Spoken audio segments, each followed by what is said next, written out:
Welcome to the Kennedy Events Podcast, where we feature top marketing, communications, and future of work leaders and share their biggest takeaways and insights.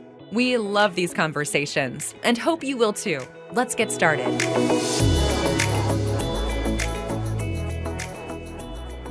Hi, welcome to the Kennedy Events Podcast. This episode is brought to you by us, Kennedy Events.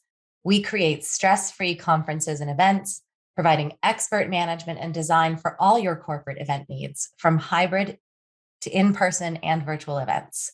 You can learn more about us at kennedyevents.com.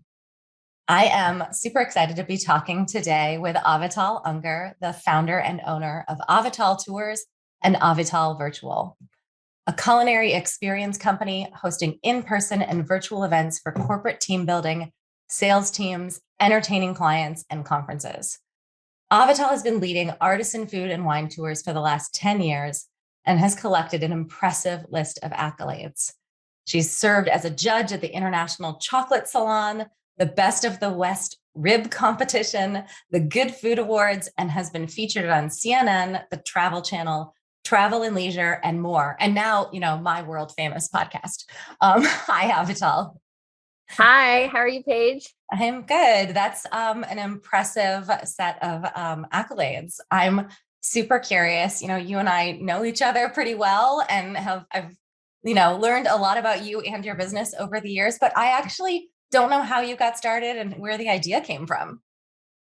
Yeah, well, that's a really good question. So I saw the movie Chocolat. Have you seen the movie Chocolat at all? If you haven't, don't worry about it, Paige. The only thing you need to know is about chocolate and Johnny Depp. That's what you need to know. Although I must say, Johnny Depp has been in the news quite a bit recently, but I saw this when I was younger, this movie, and I said, I'm going to go live in a tiny little town in the south of France, and I'm going to go find Johnny Depp. Well, I didn't really find,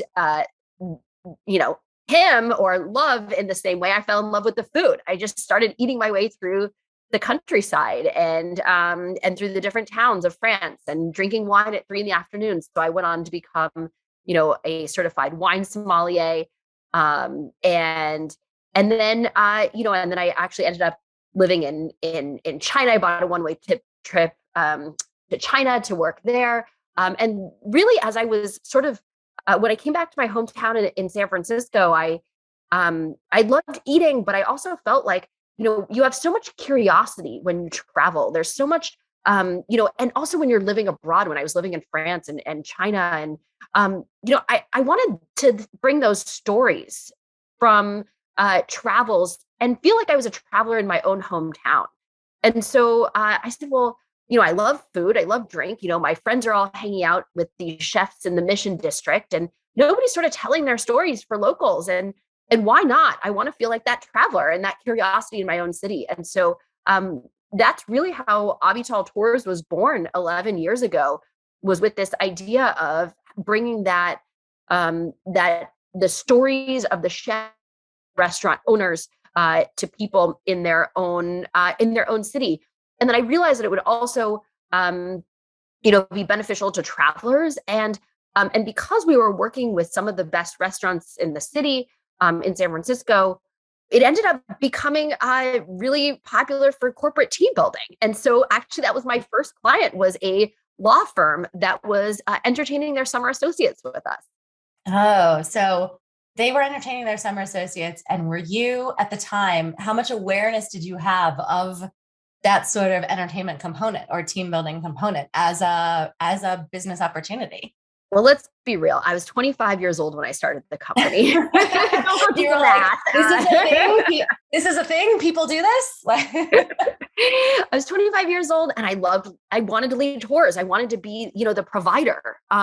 So I can't say that I had that much sophistication in really understanding business. I just knew that I loved to eat and drink. I had, been in the industry and wanted to provide those stories. And I was the first guide. And so, I was the first person telling those stories and being out there.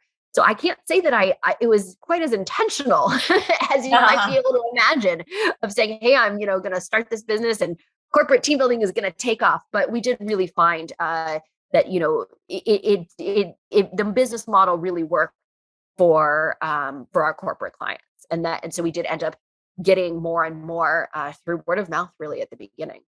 That's amazing. Something I love about you, and also that we're sets you and I at like opposite ends of a spectrum, is your like fearlessness and super willingness to just be like, and I'm just gonna figure it out as I go. But that has served you incredibly, incredibly well. So you went from 25, first client is corporate, and you're like, oh, this is an opportunity. You harnessed that opportunity. You went into other cities. Yep. So like by 2019, you're in LA and New York, right? Yep. And then, we do not have to, you started in San Francisco, right? Right. And we do not have to relitigate COVID, but when it struck, you were like the leading indicator for every business that you and I knew that things were not okay at the beginning of the year in 2020. How did you, and also if I never hear the word pivot again, right, it'll be too soon, but you harnessed something. You fearlessly like dived in and figured out a solution to people aren't going to be getting together in groups and going to restaurants, going on these highly specialized tours. What'd you do and how the heck did you do it? Yeah, well, I thanks, Paige, for the compliment. I think fearlessness is sometimes by necessity, and so our company was operating in at the intersection of travel, food and beverage, and corporate, and with those three industries, they all went down. It's not like we even could keep part of our business. That with the government mandates, restaurants were shutting down. So we really couldn't even provide our services to our clients. And so within a matter of a week, we dropped in revenue to zero. And that was very, very scary because we had cancellations rolling in from all of the bookings of events that we had booked with our clients. And we quickly sort of, started talking to clients. I think we said, hey, first of all, I didn't think the pandemic was going to last that long. I thought, hey, this is a bridge, but there was an interesting opportunity where there was to create a market where there wasn't a market before. And so essentially, we said, well, what do? We have staff, we have resources, we have, we have guides who are incredibly personable. We have, bartenders and chefs that we work with who are some of the best in San Francisco, LA, and New York. Can we take this virtual? And so that's where we came up with, the concept of doing virtual cooking classes, virtual cocktail classes, and it's grown from there. But, originally what we did was we just started listening to clients. And I think that's where, what you said is like, hey, how did you start your business? It's like, well, actually, I didn't think it was going to be great for corporate team building or people corporate clients entertaining their clients or sales teams. But we saw people booking it and using it. And so I think you really need to listen to your clients. And so, in March of 2020, that's where we rapidly put together some pitches of concepts that we knew we could produce with our resources. And we went out to clients and started talking to them and said, hey, what would you buy? And they said, hey, we actually want virtual events and we want the ingredients delivered to us. And so we said, great, well, let's figure out how to do it. And through there, we ended up, building out at first a domestic supply chain and then an international supply chain to be able to deliver ingredients of cocktail kits and cooking kits to people's homes. And so, we ended up growing the business about 3 times bigger than our in-person business was throughout the year. Wow. So you also must have an incredible team, because I know how stressful those days were for just figuring out anything at all. How are we going to pack a box full of ingredients and ship them so they don't break or spoil and arrive? Sounds super basic, but was shockingly challenging. And you were one of the early people figuring that out. Tell me about your team, what drives them. I know core values are a big part of like how you sort of align everybody. What does that look like? Yeah. So, we do have, I like to think that we have really innovative, creative, but very detail-oriented, resourceful people on our team. And I think when you have to go through, this type of experience, you're really looking for adaptable and flexible people. I think as you're scaling up, as you're scaling down, you want, smart, but you want people who are willing to try something new and also who are, okay living in the unknown. As entrepreneurs, that's sort of where we live. That's our genius zone.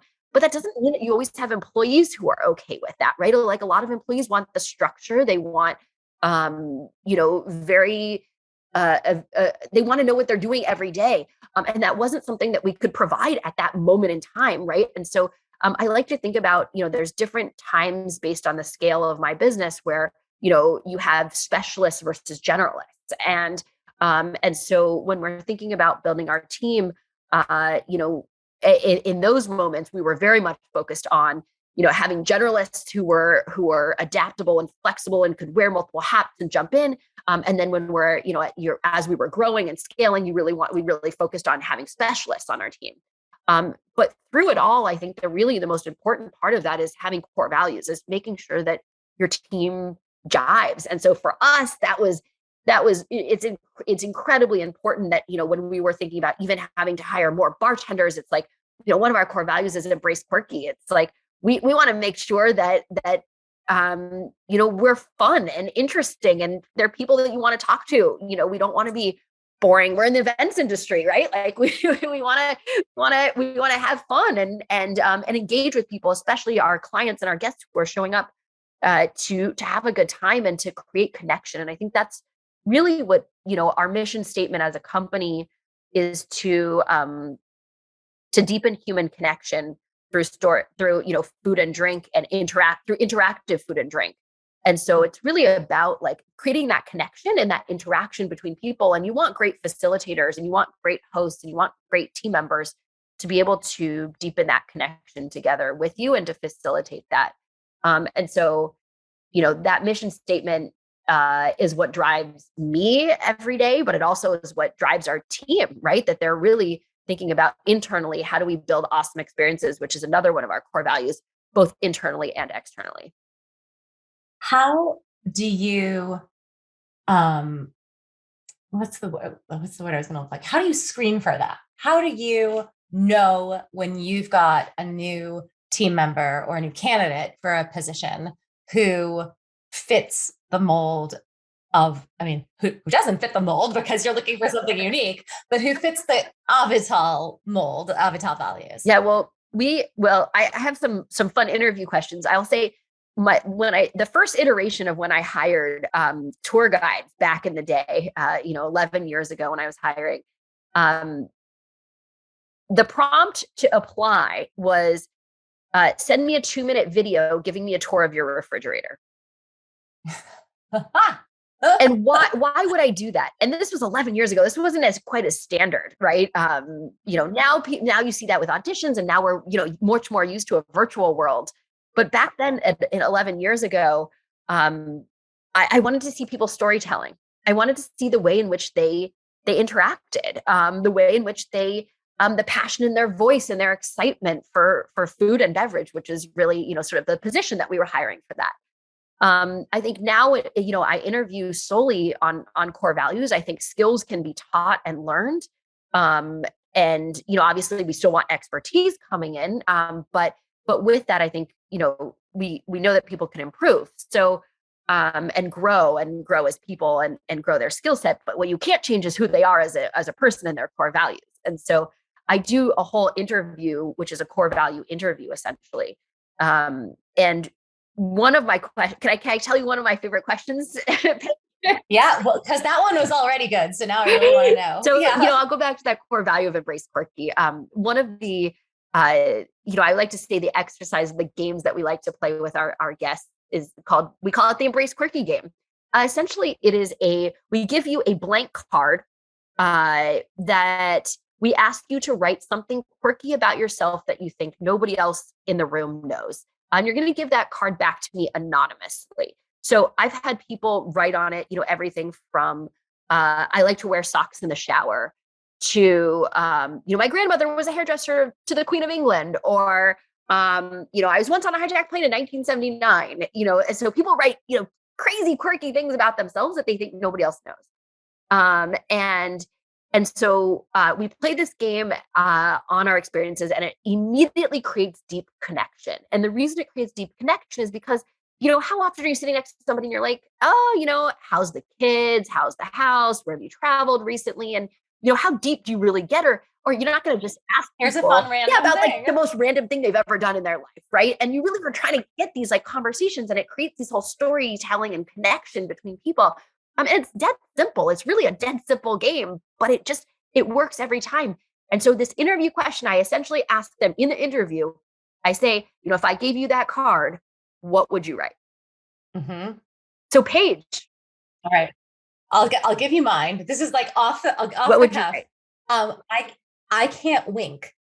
I can't wink. And then when I tell people this, it inevitably leads to like disbelief, and then come on, try. So it is like a fun party conversation, like icebreaker, because people are like, come on, try. And I'm like, do you want to watch me make these here, I'll show you what that looks like. This is a podcast, a not visual medium, but I'm just like trying. That is a very doesn't get any better. Though. It's an effort, but you're right. You're totally right, Paige. Effort. Somebody else joked, a client who learned this about me once was like, oh, it's like natural Botox. Like you don't have that muscle, so you're just not wrinkling there. I'm like, I'll take it. And I recently found out what one of my team members also cannot wink. And we were just so delighted. Like, look, the two of us, the only people we know. I can't even like just close one eye casually. So it makes like applying eye makeup fun. And how do you answer? Oh man, I play this game a lot. I've got a lot of quirky. Yeah, you're like I've got. I'm a little bit. I could do one. I like to impersonate a meter maid by driving around in my 3-wheeled meter maid vehicle and asking people to pay their tickets. Do you actually? I know you have. I do actually have a meter maid car. Yes, it's the 3-wheeled. Super smart. Yeah. Super smart way to live in a city like San Francisco. But do you actually mess with totally. people? It's that's one of the secrets. I think it's very funny. People will come out and, to their parking spot and they're like, oh my God, it's just, sweating it. And they're like, please don't give me a ticket. I'm like, hey, $20 won't give you a ticket. I've never actually taken anybody's money though. Oh my gosh. I'd be worried about the potential for abuse there, or like people really flipping their lids. Yeah. I'm curious with how, if you were to ask your clients, and maybe you know the answer to this, like what problem are you solving for them? Like when they're coming to you for a tour or a virtual experience, what problems are you solving with your services? That's a great question, Paige. We bring innovative and interactive experiences to deepen human connection. And I think that more and more in today's world, that connection feels forced and cheesy. And food and drink to me is the ultimate connector. So food and drink is the way that all generations and all people come together around a shared experience. And so I firmly believe that through, storytelling and through food and drink, we are able to create deeper connections than if you were just out there, go-karting or paintballing. Right. Or being forced to do like a bunch of icebreaker activities in a Zoom room. Exactly. Yeah. And I think that we really genuinely, we create genuine, authentic experiences and relationship building. And I think that's a really big problem in today's world. That's a really big issue, especially as we're spending so much time on Zoom and virtual, and now with remote teams, and global remote teams. I really do feel like it's important to create that connection.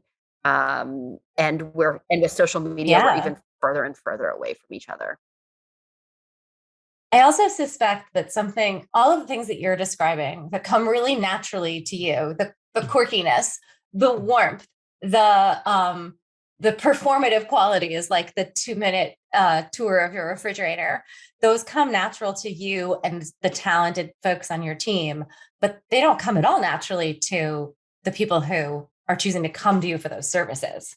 They're desperate for that and they don't know how to but create it for themselves at all without your support. Yeah. I mean, I like to think that, we're not cheesy facilitators, right? We are, we're people who can really create that connection.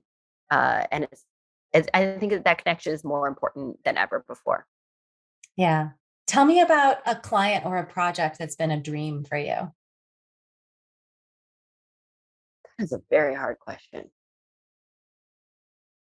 Well, or how about this? What makes a project or an engagement a win-win? Like when the client says that was awesome, but then your team was also like, that was awesome. That was great. Loved them. What makes them great?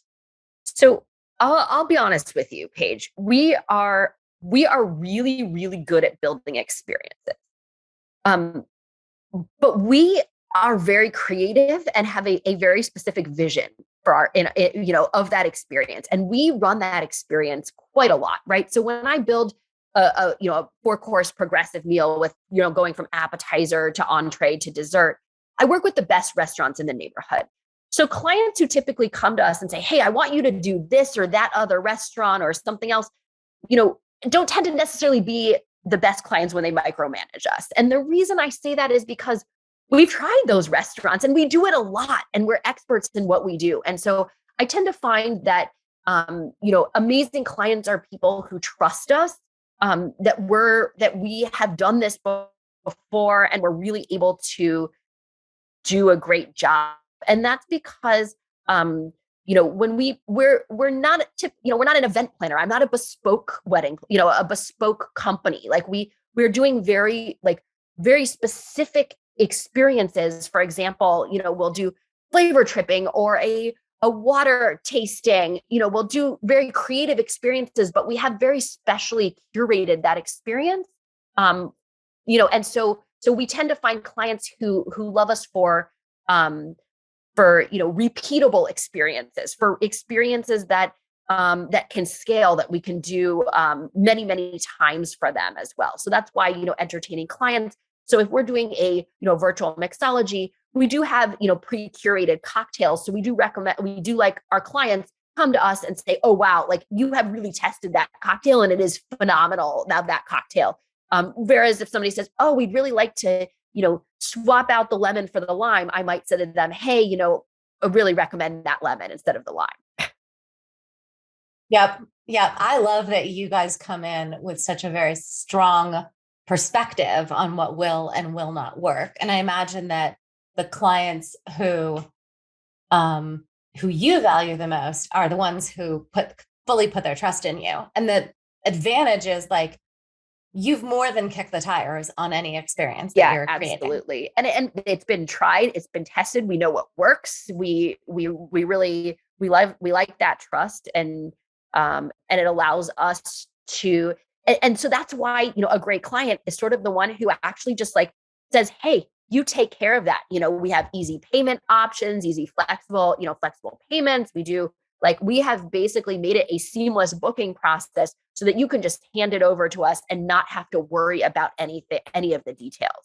And I think that's why a lot of our clients actually love working with us, is because we do handle all of it for them.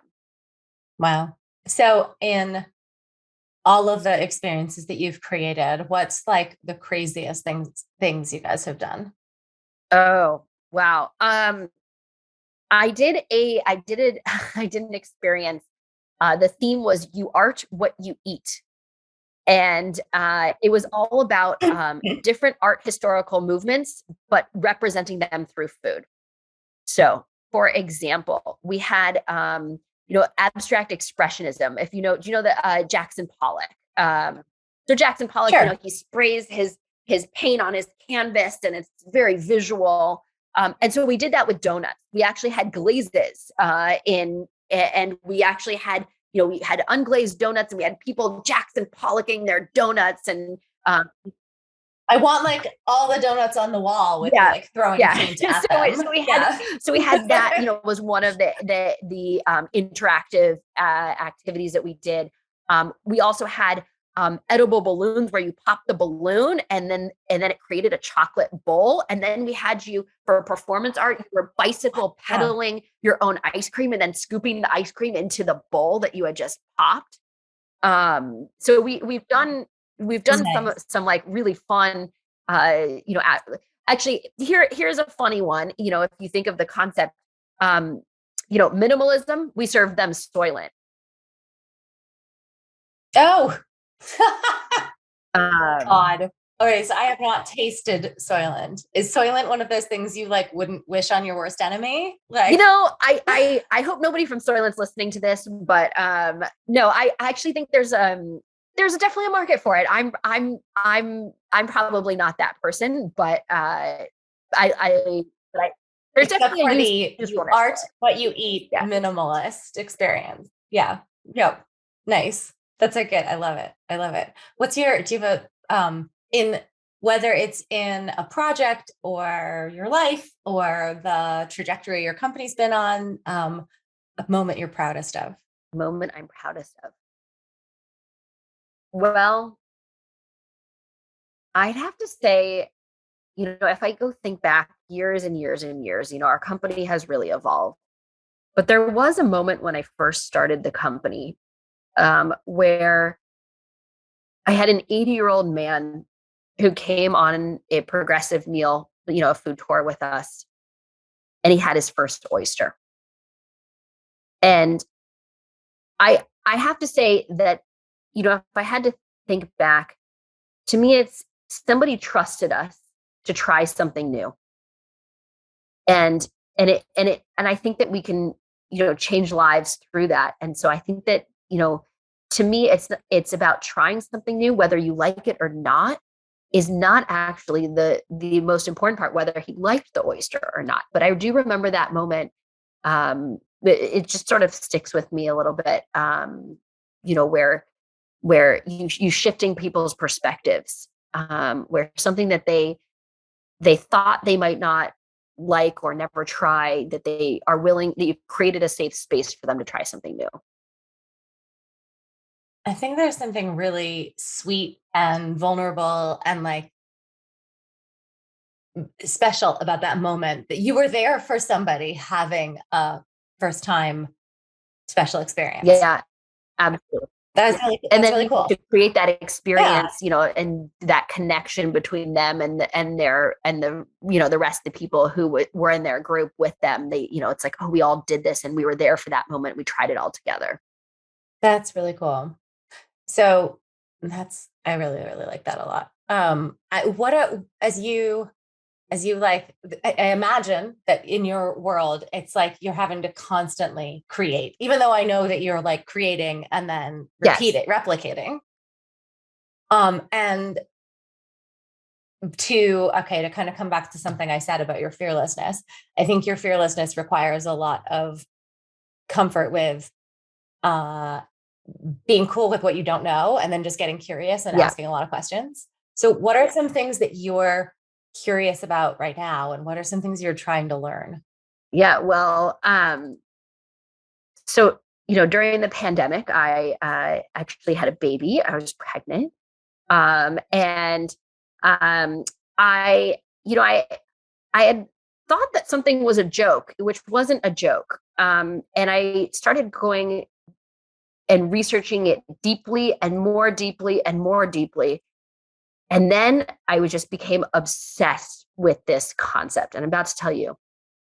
The idea is that water deserves a place at the culinary table, and that it has terroir and it has taste based on where it's from, and that you can taste water just like you do a wine tasting.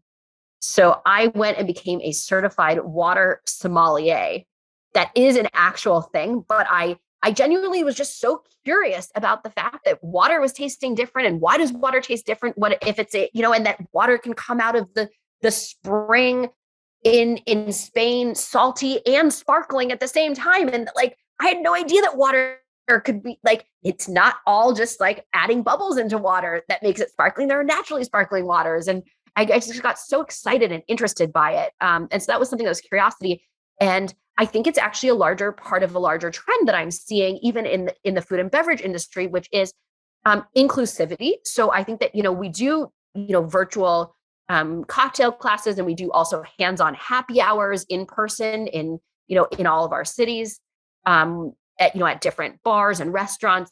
And, but I'm seeing that, some people don't drink. And so you want to create an exclusive, an inclusive experience where, we're having mocktails as an option. And there's also people who don't want to drink or don't even want to be around alcohol. And so what is the one thing, we see with our food experience, there's people who have gluten-free or dairy-free or, can't or have allergies. And, and that's both either choice or they just genuinely for health reasons, they can't do that. And so I am seeing a large trend really shifting towards, non-alcoholic beverages, towards inclusivity with companies, making sure that everybody feels comfortable at the event. And so, when I was thinking about it, I was like, well, what's the one thing that's, gluten-free, dairy-free, non-alcoholic, everything. And it's like, well, water fits that for everybody. And so it's really funny that we're really seeing this concept. I think I'm seeing a trend of like sober bars at events. We're seeing, I don't really like that name, to be honest. I did just see that though, or really thinking about it. So we're actually doing an activation coming up where we're going to be doing at a conference, a water tasting, a water bar. And then we're going to be, and we're calling it the flavor perception bar. We're shifting flavor perception, and we're going to be doing flavor tripping as well. So I think about it as something that I personally became interested in, passionate about, and then turned into a product line of, our clients were also interested in it. And that's where I think, even talking to clients informed sort of that trajectory. I remember when you first mentioned this being like, sure. Not the non-alcoholic concept so much as the water concept in particular. But I love also that in picking up on something that seems so basic, you were inviting more curiosity and connection at the same time. Like, it's just that simple. Like the sort of like the Soylent Green for minimalism. Like, what's actually going on here? As something super basic. That's the shifting of your perspective part that I love, right? It's like taking something that you eat and drink every day, and how do you put a little bit of a quirky spin on it, right? So when I even do a mixology class, you might say, oh, well, I've been in a mixology class, but we hear from lots of people on our experiences, oh, wow, that was very different. And why? Because we teach them how to do an egg white variation, a sour type of cocktail. And people are like, oh, well, yes, actually, I've been taking cocktail classes. I know about cocktails, but I've never had egg white in my cocktail. And so we really like to sort of take something that you understand and then add a little bit of a twist and a spin on it. And I think that's where then it brings people in. It's something very comforting to them that they know and they can understand. And then there's like an extra aha level on top of that. Yeah. So in all of this, you took me back to the south of France when we started, and as like an origin for you. But what did you want to do when you were growing up? Did you know? What do you want to be? I think I wanted to be a veterinarian. Did you grow up with pets? I did. I had very unusual pets growing up. If you can imagine my quirkiness, I had an iguana. Yeah. I had a tiger salamander. I bred birds. Red birds? Little finches. We had finches, and we used to breed them and then donate them to charity auctions. Wow. To help charities raise money. So you thought you wanted to be a vet? Yeah. I've gone very, very far away from that page. Yeah. How did any recollection about how that shifted? Like how you did you go off in that direction, or did that just because I wanted to be a marine biologist, but I mean that didn't go very far past like 13 or 14. And we're so far away from that, right? Like our careers have shifted. I took, but I did study art history, French, and Mandarin in college. And I do think that we eat with our eyes first, and that, having worked, my background was in the art world and before events. And so I do feel like we eat with our eyes, and I was very visual, and I loved the visual arts and creativity. And so through that, I do see sort of an evolution from, my older self, my teenage self with the art history, and sort of moving towards storytelling. And that's sort of, that actually feels like more like a trajectory than veterinarian, being a veterinarian. Yeah. Yeah. What do you think,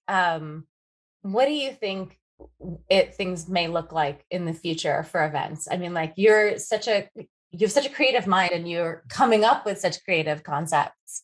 I'm thinking more like 3-5 years from now. Do you think there are going to be big shifts in what people want to experience in food, in drink, or in the way they gather?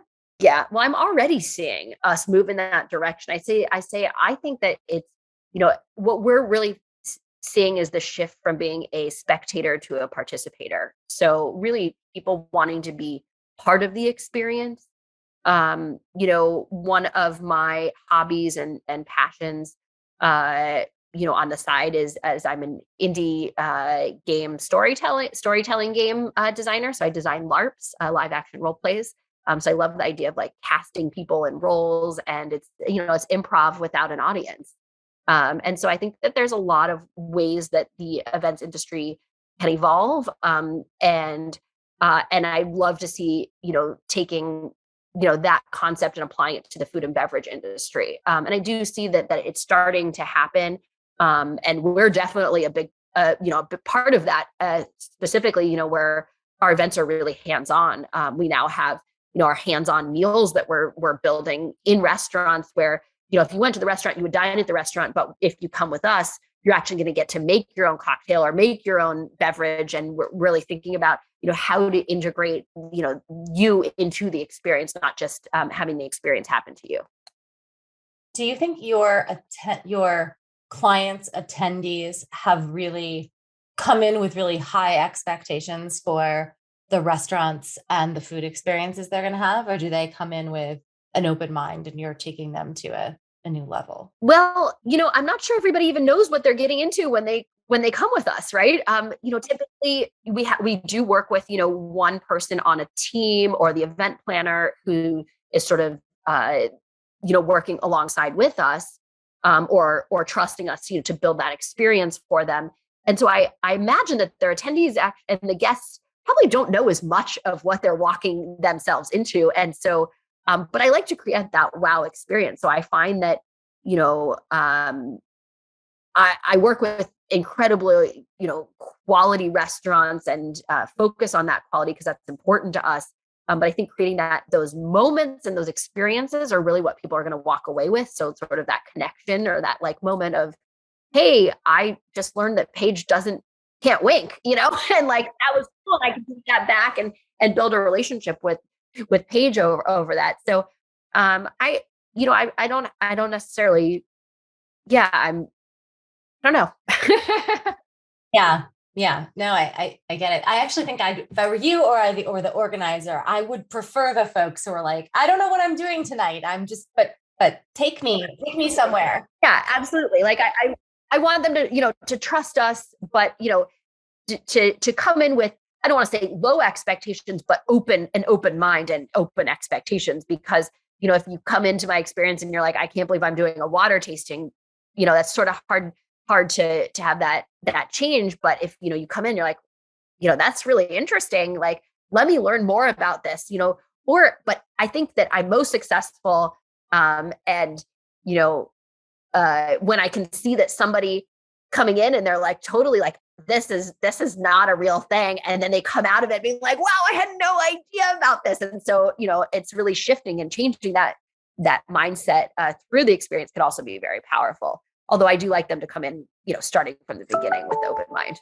With an open mind. Yeah. It's not that much fun when you've got somebody just with like their arms crossed through the whole experience. God, it's been so long since I've seen that happen actually with one of our experiences. Right. Actually, that's a quick question I'm curious about. As you've grown and as you're sort of further away from your service delivery, how do you, as a team, like create a feedback loop for hearing how things went, hearing somebody's like first oyster tasting, and using that to like inspire and build on to the next thing? Sorry, can you say that again, Paige? Yeah. As you, Avital, like pull further away from the direct service, like you're no longer the 25-year-old tour guide on every single experience. How do you get that feedback? How does your team share with one another what they're seeing and experiencing with your clients that then, like fuels everybody's like reason for being there, but also like helps you create the next thing? Yeah. Well, I mean, I think this is something that I'm pretty proud of.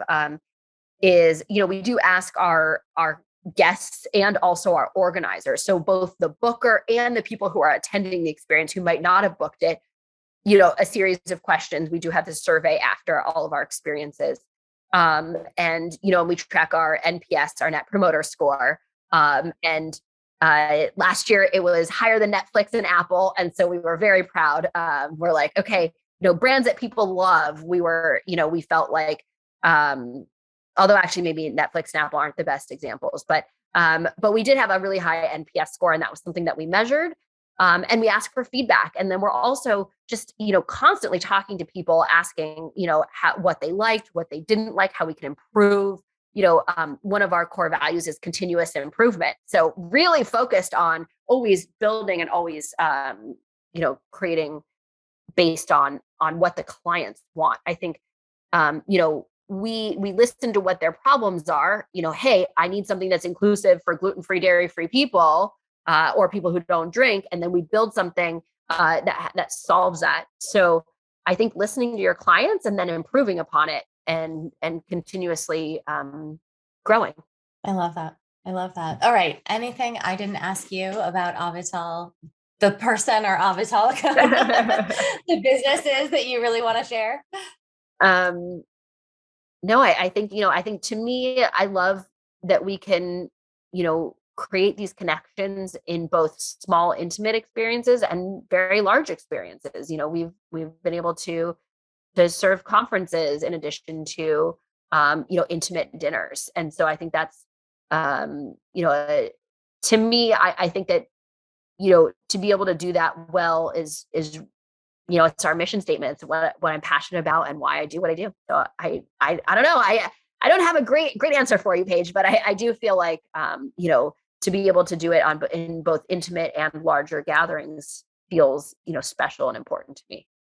Yeah, I love where you're going with this. And as people are able to like gather at scale again, I think there's a lot of folks in our industry who are going to be eager to like pull in what they've experienced that's been intimate, virtual, constrained by forces, and like help us figure out how to make this happen in a big way. So I think you've got a huge opportunity before you.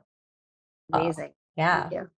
Thank you. We have been talking with Avital Ungar, owner of Avital Tours. Avital, where can people learn more about you? Our website is avitaltours.com. That's AV as in Victor, IT as in Tom, AL as in Larry, tours.com. That's where it is. That's where it is. I guess I should come up with food words for Victor. It should be like, we should come up with food words to explain. When like vegetable, but then when like V as in vegetable, there you go. V as in vegetable, there you go. Well, thank you. It's been delightful. Thanks, Paige.